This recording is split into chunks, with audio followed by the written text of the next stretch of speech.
Operation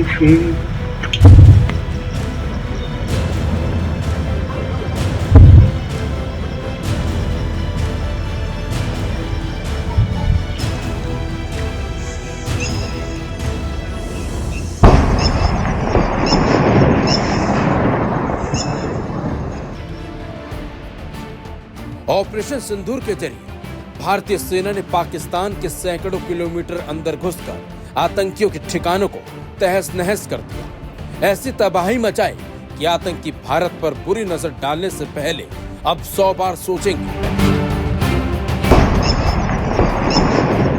जानकारी के मुताबिक भारतीय सेना की ओर से आधी रात की गई एयर स्ट्राइक में जैश ए मोहम्मद और लश्कर ए तैयबा के 9 ठिकानों को निशाना बनाया गया।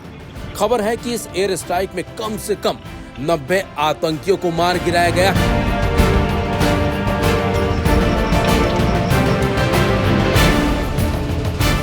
पहलगाम हमले के बाद भारत की ओर से की गई इस जवाबी कार्रवाई पर चीन का रिएक्शन अब सामने आया है।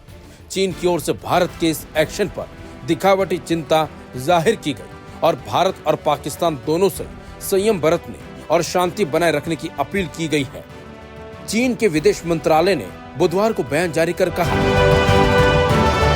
हम भारत की आज तड़के की सैन्य कार्रवाई पर खेद जताते हैं और वर्तमान हालात पर गंभीर चिंता व्यक्त करते हैं। हम भारत और पाकिस्तान से आग्रह करते हैं कि वे शांति और स्थिरता को सर्वोपरि रखें, शांत रहें और अधिकतम संयम बरतें।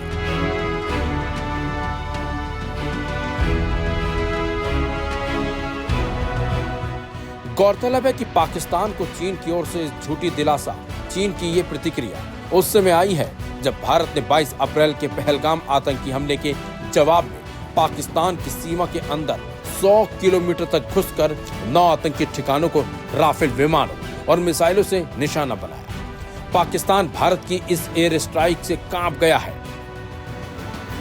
ध्यान देने वाली बात तो यह है कि चीन लंबे समय से भारत और पाकिस्तान के बीच मध्यस्थता में दिलचस्पी दिखाता रहा है। हालांकि भारत ऐसे मामलों को द्विपक्षीय विषय मानते हुए तीसरे पक्ष की भूमिका को खारिज करता रहा है। भारत की ओर से की गई इस एयर स्ट्राइक के बाद पाकिस्तान की बौखलाहट साफ दिख रही है। भारत के हमले के कुछ ही घंटों बाद पाकिस्तान की सेना ने दावा किया है कि भारत के 6 मिसाइल हमलों में 8 लोगों की जान गई, जबकि 35 लोग घायल हुए हैं और 2 लोग अभी भी लापता हैं। यह जानकारी चीन की सरकारी न्यूज एजेंसी शिन्हुआ ने पाकिस्तानी सेना के हवाले से दी है। उधर भारत ने पाकिस्तान आम नागरिकों को निशाना बनाने के तमाम दावों को झूठा करार दिया है। भारत ने स्पष्ट किया है कि निशाना सिर्फ आतंकी थे और हमलों का केंद्र आतंकी ठिकाने थे। ऑपरेशन सिंदूर में सेना ने मुरीदके में लश्कर ए तैयबा के ट्रेनिंग कैंप, मरकज ए तैयबा और बहावलपुर में जैश ए मोहम्मद के गढ़ जश सुभान अल्लाह को निशाना प्रमुखता से बनाया है। मिनिस्ट्री ऑफ डिफेंस की ओर से कहा गया है, कुछ समय पहले भारतीय सशस्त्र बलों ने पाकिस्तान और पाकिस्तान के कब्जे वाले जम्मू कश्मीर में आतंकवादी ढांचे पर हमला करते हुए ऑपरेशन सिंदूर शुरू किया, जहां से भारत के खिलाफ आतंकवादी हमलों की योजना बनाई गई और उन्हें निर्देशित किया गया। कुल मिलाकर 9 स्थलों को निशाना बनाया गया। हमारी कार्रवाई केंद्रित मापी गई है और प्रकृति में गैर उग्र रही है। किसी भी पाकिस्तानी सैन्य सुविधाओं को निशाना नहीं बनाया गया। भारत ने लक्ष्यों के चयन और निष्पादन के तरीके में काफी संयम दिखाया है।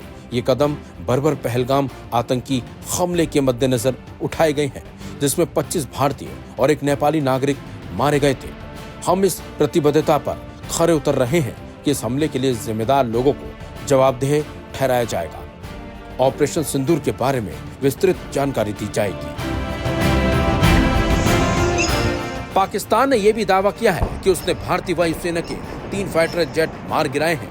हालांकि भारत की ओर से इस दावे की पुष्टि नहीं की गई। भारतीय रक्षा मंत्रालय के सूत्रों ने इसे पाकिस्तान की घबराहट और प्रोपेगेंडा करार दिया है।